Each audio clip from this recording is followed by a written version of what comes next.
खाती पीती पतली देवरानी। शिल्पा अग्रवाल परिवार की बड़ी बहू थी।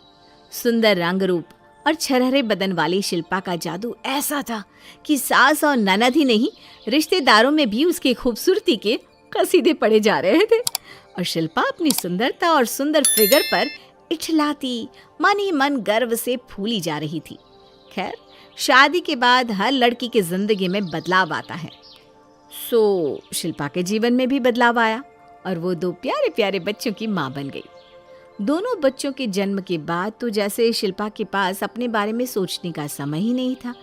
इससे पहले कि शिल्पा समझ पाती, उसका वजन 70 किलो का कांटा लांघ गया और कमर कमरा बन चुकी थी।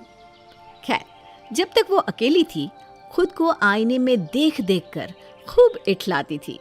लेकिन समस्या तो तब शुरू हुई जब शिल्पा की इकलौते देवर ऋषभ की शादी शिखा के साथ हो गई और वो अग्रवाल परिवार की छोटी बहू बनकर घर आ गई।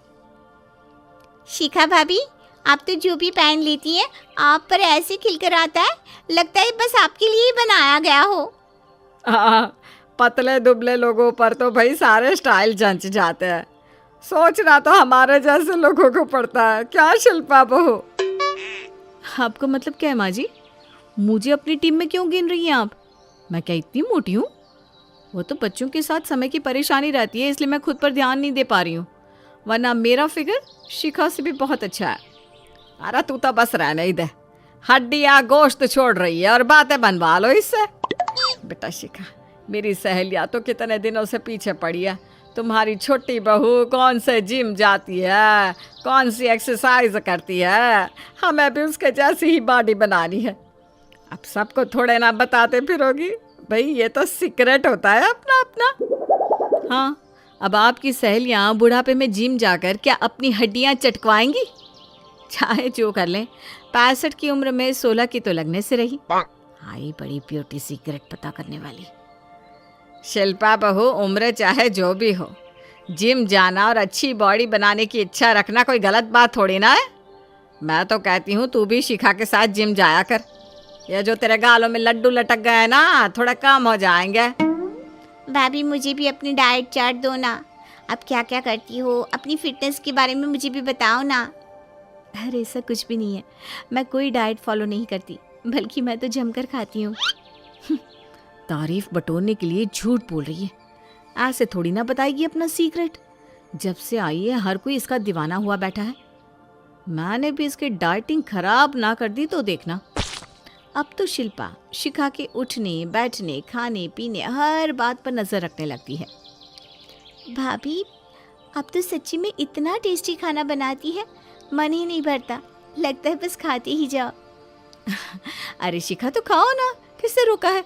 देखो, मैं तुम्हारी बहन जैसी हूँ, तुम्हारा जितना मन करे आराम से पेट भर कर खाओ। आज से ना तुम्हारे लिए गरम गरम फुलके मैं बनाया करूँगी।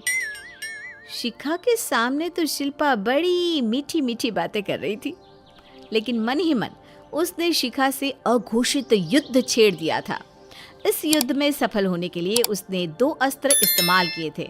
पहला, शिखा की डाइटिंग तोड़कर उसका वजन बढ़ाना, और दूसरा, अपने लिए डाइट करके वजन कम करना, ताकि घर में सिर्फ और सिर्फ उसकी ही तारीफ हो सके। शिल्पा अब खुद तो डाइट फूड खा रही थी, लेकिन जैसे ही शिखा के खाने की बात आती, शिल्पा उसे प्यार का नाम देकर रोज 1-2 रोटी ज्यादा ही खिला देती। समय बीतने लगा और देखते ही देखते कब 1 महीने का समय बीत गया पता ही नहीं चला।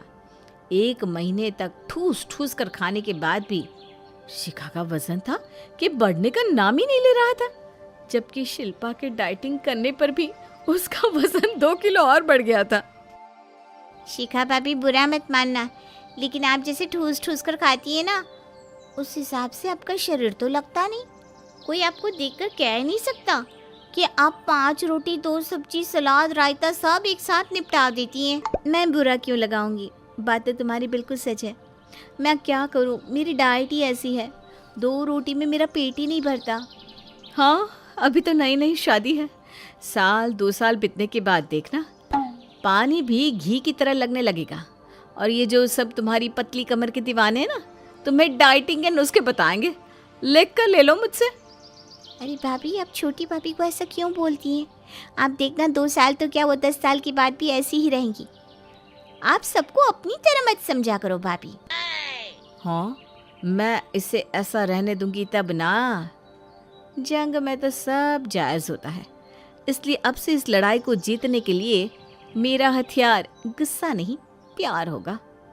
शिल्पा अब देवरानी शिखा पर कुछ ज़्यादा ही प्यार लुटा रही थी। अच्छा शिखा, ये बताओ तुम्हें मीठे में क्या खाना पसंद है? मुझे रसमलाई, रबड़ी, जलेबी सब पसंद है। और भाभी आपको? मैं मिठाई नहीं खाती।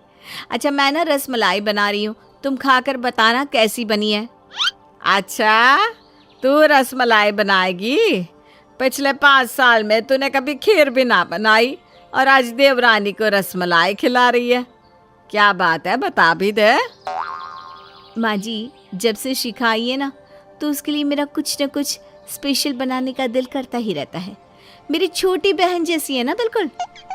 क्या भाभी, मुझ में कांटे लगे हैं क्या? इतने सालों में आपने मुझे तो कभी छोटी बहन नहीं समझा। अरे ऐसी कोई बात नहीं है प्राची, तुम भी मेरी छोटी बहन की जैसी हो। अब तो शिल्पा शिखा का वजन बढ़ाने के लिए उसको कभी रसमलाई बनाकर खिलाती तो कभी रबड़ी। शिखा भी जेठानी के प्यार के आगे कभी ना नहीं कहती और भर भर के कभी मिठाई तो कभी चाट तो कभी नाश्ता बस खाए जा रही थी। लेकिन शिखा के वजन ने तो जैसे ना बढ़ने की कसम खा रखी थी। इधर शिखा के वजन की चिंता करते करते शिल्पा 70 से 75 किलो की हो गई थी। पता नहीं ये शिखा कौन सा वरदान लेकर पैदा हुई है। इससे मिठाई और खाना बनाकर खिलाते खिलाते मेरी तो कमर ही टूट गई, लेकिन इसका वजन तो हिलने का नाम ही नहीं ले रहा। शिल्पा कुछ देर तक परेशान रहती है, उसके बाद मोबाइल उठाकर वजन बढ़ाने के तरीके ढूंढने लगती है। मीठा खाना, ओवर ईटिंग करना और एक्सरसाइज ना करना, इन सभी तरीकों से वजन तेजी से बढ़ता है। मैं तो सब कुछ ट्राई कर रही हूँ, फिर इस शिखा का वजन क्यों नहीं बढ़ रहा? और इसका वजन बढ़ जाए इसके लिए तो मैं पूरा दिन इससे और कोई काम भी नहीं करवाती। पूरा दिन बैठे बैठे ठूस रही है, लेकिन कुछ हो ही नहीं रहा। आइडिया, ये बढ़िया तरीका है। आज से मैं शिल्पा के खाने में भर भर के घी डालूंगी। अब देखती हूँ इसका वजन कैसे नहीं बढ़ता। अगले ही दिन से शिल्पा शिखा की सब्जी, पराठे, रोटियां हर जगह भर भर कर घी डालने लगती है और बेसब्री से इंतजार करने लगती है कि कब उसका वजन बढ़े और वो उसे वजन बढ़ने का ताना मारे। लेकिन वजन को तो ना बढ़ना था और ना वो बढ़ा। अब तो शिल्पा का सब्र जवाब दे गया और अपना दुख बांटने के लिए उसने अपनी सहेली को फोन मिला दिया। आज सुना हमारी ब्यूटी क्वीन, क्या हाल चाल है तेरे? अब तो तू जेठानी बन गई भाई, अब तो ठाट ही ठाट होंगी। देवरानी से खूब सेवा करा रही होगी। अरे काहे की ब्यूटी क्वीन, जब से ये शिखा आई है मेरी तो रातों की नींद और दिन का चैन सब हराम हो गया है। अब इस घर में मेरी कोई वैल्यू ही नहीं रही। जिसे देखो शिखा की सुंदरता की पीपनी बजाता रहता है।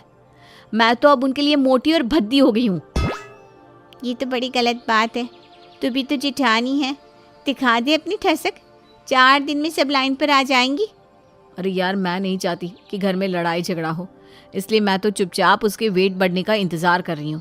तुझे पता है, जब से उसकी शादी हुई है मैं तीनों टाइम का खाना उसे बिस्तर पर बिठा कर खिला रही हूँ। इतना खाती है क्या बताऊँ। कभी रबड़ी, कभी जलेबी, 6 रोटी, 3 कटोरी चावल, लेकिन मजाल है जो उसका 1 ग्राम भी वजन बढ़ा हो। पता नहीं इतने सूखे शरीर में इतना खाना वो कहाँ लेकर जाती है। लगता है तू पूरी जान लगाकर देवरानी की सेवा कर रही है। इतना काम करते करते तू पक्का पतली हो गई होगी। पतली? अरे स्ट्रेस लेकर मेरा 5 किलो वजन और बढ़ गया। तभी शिखा हंसते हुए दरवाजे के पीछे से बाहर आती है। अच्छा, तो ये राज है आपके इतने लाड़ प्यार का। तभी मैं सोचूं जिठानियाँ इतना लाड़ कब से करने लगी। अरे भाभी, मैं पानी की जगह घी भी पी लूँ ना तो भी मेरा वजन नहीं बढ़ने वाला। मैं बचपन से ही ऐसी हूँ। और आपको एक राज की बात बताऊँ, मुझे ऐसा सूखा पापड़ होना कतई पसंद नहीं है। मुझे तो भरा भरा शरीर अच्छा लगता है। बचपन से मुझे सब सूखा पापड़ कहकर चिढ़ाते हैं। आप इतनी प्यारी हैं, आप मेरे जैसे क्यों बनना चाहती हैं भाभी? शिखा की बात सुनकर शिल्पा का सारा गुस्सा भी छू हो जाता है और वो समझ जाती है कि मोटा या पतला होना अपने हाथ में नहीं है। भाभी, मैं तो रसोई में रसमलाई लेने आई थी। अभी रसमलाई मिलेगी या नहीं? अरे खाओ खाओ, खूब खाओ। और रसमलाई तो मुझे भी बहुत पसंद है। वैसे ना मैं वज़न की चिंता में ही नहीं खाती लेकिन आज से मैं भी वज़न की चिंता छोड़कर जी भर के खाऊंगी और पीऊंगी। बस उस दिन के बाद दोनों देवरानी जिठानी मिलकर रसमलाई उड़ाने लगती हैं।